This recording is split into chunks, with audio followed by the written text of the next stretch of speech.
les récupérateurs sont partout. Moi j'ai 68 ans, je suis diabétique de type 2, j'en ai encore pour 5 ans. Et je suis président d'un club de pétanque. Cet après-midi, dans un concours, j'aurais préféré aller au concours. Vous voyez, voilà ma position. Le problème, mon problème, c'est que je suis l'inventeur de l'hémocalorthérapie. Qu'est-ce que l'hémocalorthérapie? Je suis physicien autodidacte parce que j'ai fait son métier. Et voici ma découverte. Découverte que j'ai produite en 1985 à partir d'un constat très simple. Le sang contaminé avait tué les hémophiles par dizaines de milliers, mais il fallait envoyer les poches de sang aux transfusés, et ces poches de sang contenaient du virus du sida. Si bien qu'un chercheur, biologiste, a décidé de chauffer ces poches de sang à 43 degrés, ce qui éradiquait le virus du sida. À partir de cette connaissance, de cette information, j'en ai déduit qu'on pouvait soulager la charge virale des malades du sida par un générateur extracorporel. Qu'est-ce qu'un générateur extracorporel? Merci. Vous avez tous eu ou connu des dialysés. C'est-à-dire c'est des gens qui n'ont plus de reins. Ils passent sur un générateur extracorporel, on leur extrait le sang, on le filtre et on leur remet le sang à 37 degrés à la température extrême. On en filtre jusqu'à 60, 80 litres de sang en 4 heures. Vous voyez, c'est ça le travail du générateur extracorporel.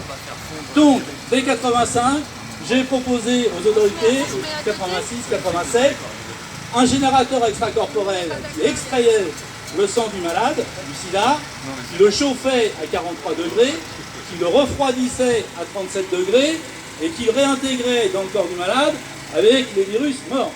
Ok? Scientifiquement, c'est incontestable. Arrive 2020. 2 minutes, t'avais dit, hein. Ouais, j'en ai pour 2 minutes. Ah bah, ça fait 2020, le coronavirus. Je ressors l'hémocalorthérapie pour une raison simple, c'est que le coronavirus, lui, il a un talon d'Achille. Cette enveloppe est en lipide, et la lipide, c'est de la graisse. Et la graisse, ça fond à 40 degrés. D'accord? Si vous regardez les stats d'hier, vous avez 94 morts et 24 000 nouveaux contacts. Ce qui signifie que sur les 24 000, dans 15 jours, 3 semaines, vous n'aurez que 100 morts. Les autres se seront guéris par eux-mêmes, sans le savoir, ni comment, ni qu'est-ce. Alors je vais vous expliquer comment ils vont se guérir. En fait, à partir de 37,5 degrés, cette enveloppe devient instable. La graisse ne se liquéfie qu'à 40 degrés, mais elle devient instable à partir de 37,5 degrés. Si vous montez à 38,5, elle est encore un peu plus instable. Et, attends, c'est terminé. Non, je termine.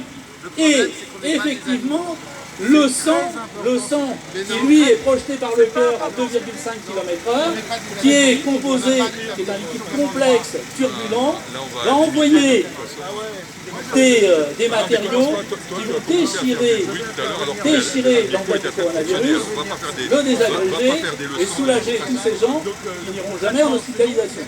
Vous voyez, c'est physique, c'est incontestable. Depuis le 15 juin 2021, Olivier Véran m'a recommandé avec accusé de réception. Donc depuis le 15 juin 2021, toutes les familles de personnes décédées peuvent porter plainte contre Véran pour non-assistance à personne en danger. Je les soutiendrai parce que ma démonstration reprend 2 lois de physique incontestables. 1. La température de fusion de la graisse. Et 2. La mécanique des fluides auquel est soumis le sang dans sa circulation à chaque battement de cœur. Voilà, j'ai terminé. Bonne manif. Merci. Non, on passe pas comme ça.